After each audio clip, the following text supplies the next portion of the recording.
I want to go back to something we were talking about during the break, because JT asked who the next, in essence, what he's asking is who's going to carry the baton once Trump leaves town. And that's really kind of the question of the century for folks that like what he's doing.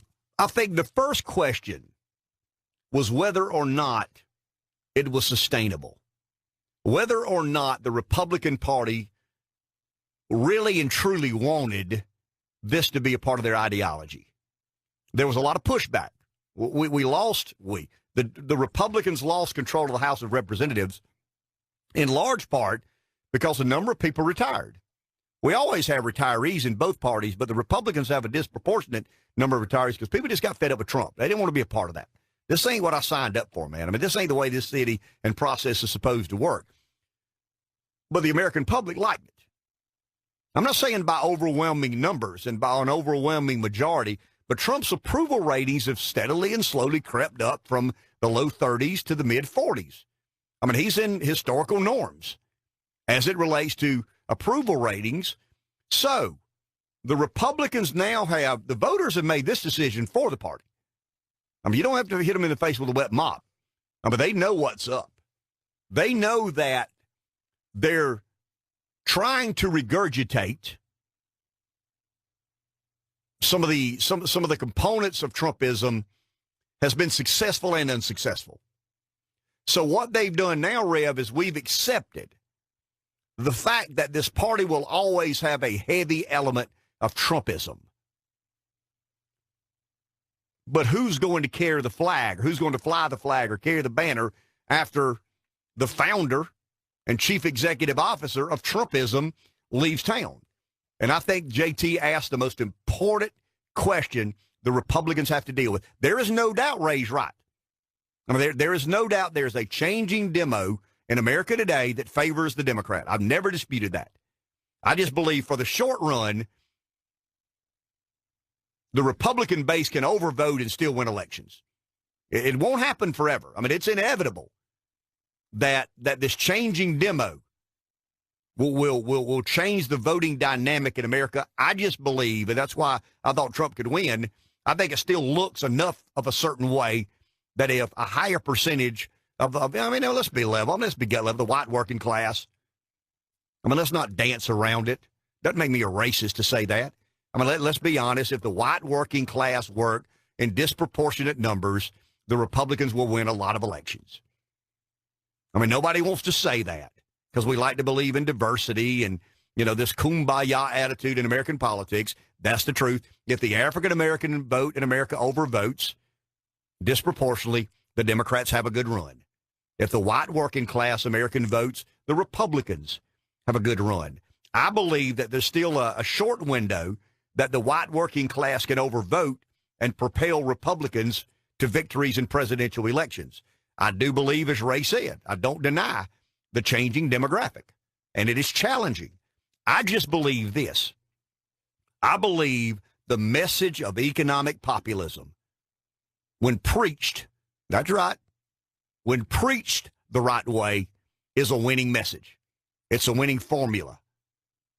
I don't know that I looked last night at some of this. I'm real interested in things like this because I think I'm pretty good at putting the puzzle together. I've told you before, I had consultants. I had real good consultants. I had one guy who's probably as good a pollster as there is in America.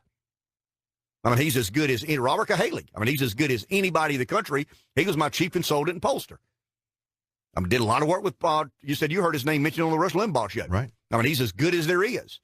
We met at, name of the place, Lizard's Thicket in Columbia the first time, and we kind of cut our deal. He kind of wanted to run my campaign because he likes populism. It's kind of in his wheelhouse, and he kind of knew where I stood on some things, and I was kind of a Republican populist to some degree. But we've had these waves in elections, and the Democrats are dealing with some of the same things the Republicans are dealing with. I don't know that socialism is a winning formula.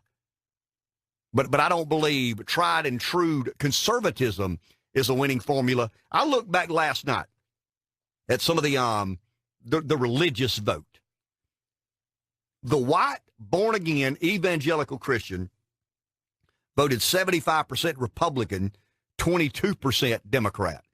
Guess what's happening to the white, born-again, evangelical Christian?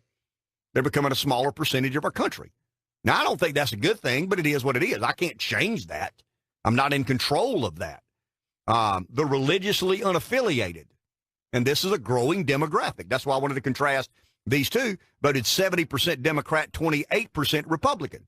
So there's almost an inversion within 4 or 5 points of the religiously unaffiliated voting for the Democrat, the white born-again evangelical Christian voting for the Republican.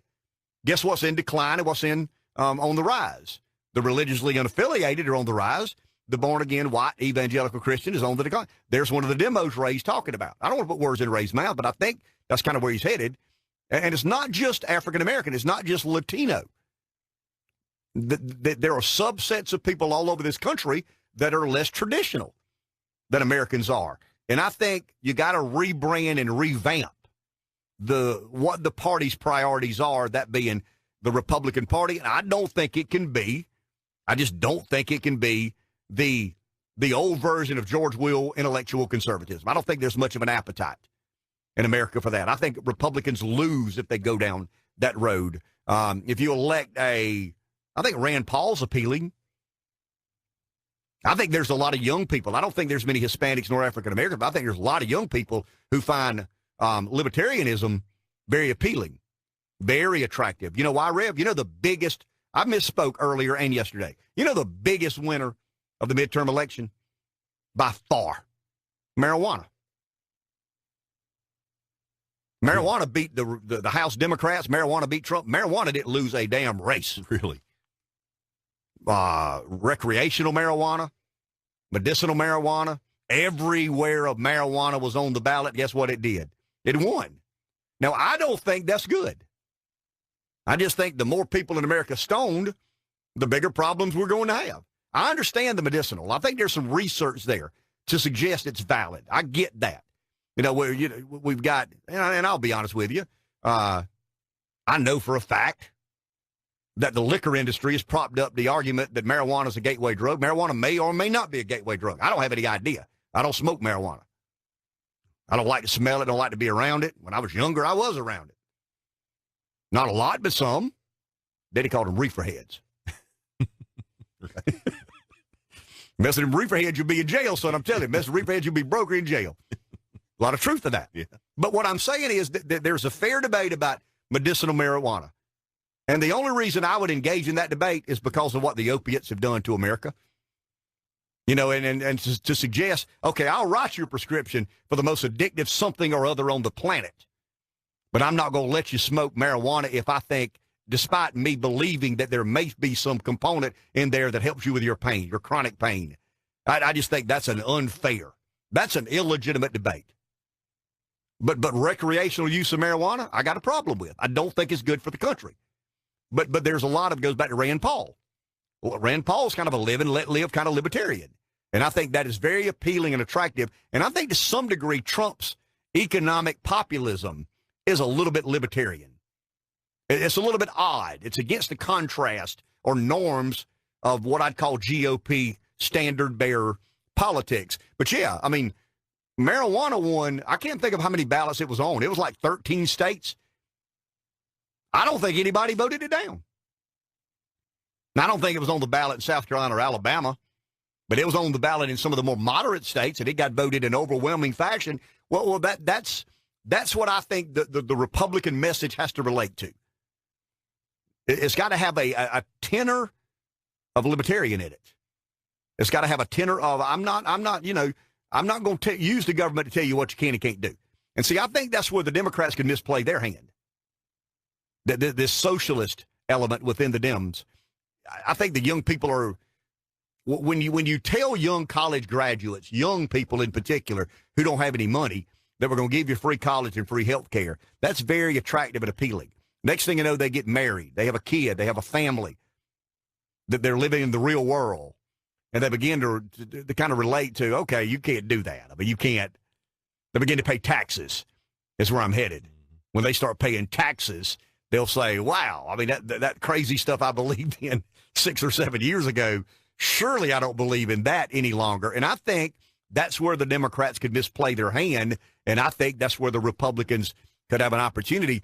But once again, one part of the debate has been settled. The part of the question has been answered whether or not Trumpism is going to be a long-standing part of the Republican Party. Yes. Yes. 2 examples of that on Election Day. Jeff Flake, and Bob Corker. They're gone. You know why they're gone?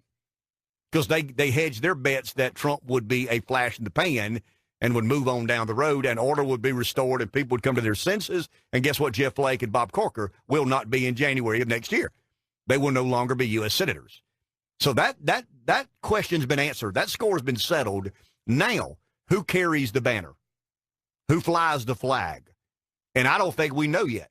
I mean, do you really believe, think about this, do you really believe Scott Walker is going to be an economic nationalist or an economic populist or nationalist populist? No, I mean, that's not him. He's not going to do that. It's unfair to somebody like that. Do you believe that Rick Scott, governor of Florida, who will probably, in all likelihood, when Trump leaves the stage, I mean, you always look at the governor of Florida, especially if he's popular, because that's a swing state. You always look at the governor of Indiana, or excuse me, the governor of Ohio. That's why Kasich ran for president. He knows that's a swing state. But none of those guys have any relation to Trump. They don't really like the message of Donald Trump. Now, DeSantis did, and I'm talking about governor, I meant senator from a big state like Florida. The governor of Florida, Ron DeSantis, I mean, he kind of drank the Trump Kool-Aid. I mean, he was all in with Trump. Scott was a little more hesitant. I want to see the final tallies. I want to see who had the most votes. The guy that ran in Trump's hip pocket, or the one who kind of separated himself a little bit. Scott did as good a job. You know, we talk about Lindsey Graham doing such a good job of, I love Trump today and I hate him tomorrow, but I love him the next day and then I hate him again. I think Lindsey's done as good as anybody in America at balancing that. I think Rick Scott did a real good job of saying, you darn right I'm with the president. Until. You darn right I'm with the president. Until he had a lot of different issues in Florida, minority population that Trump doesn't have to deal with across the country, and higher ratios is what I'm talking about. But I think JT asked the most important question that could be asked today. And I think we settled one question. It ain't going away. I mean, if Trump got lambasted and lost 63 seats and 8 Senate seats, you got big trouble if you're Donald Trump. People have had enough of your approach and attitude and agenda. That didn't happen. So people have, to some degree, embraced Trumpism. But is it all about Trump? You know, the question we asked, was it transferable? Well, I mean, everywhere Trump went, they won. True. Just kind of interesting. Food for thought on a Thursday morning. Let's take a break. Let's come back after the break.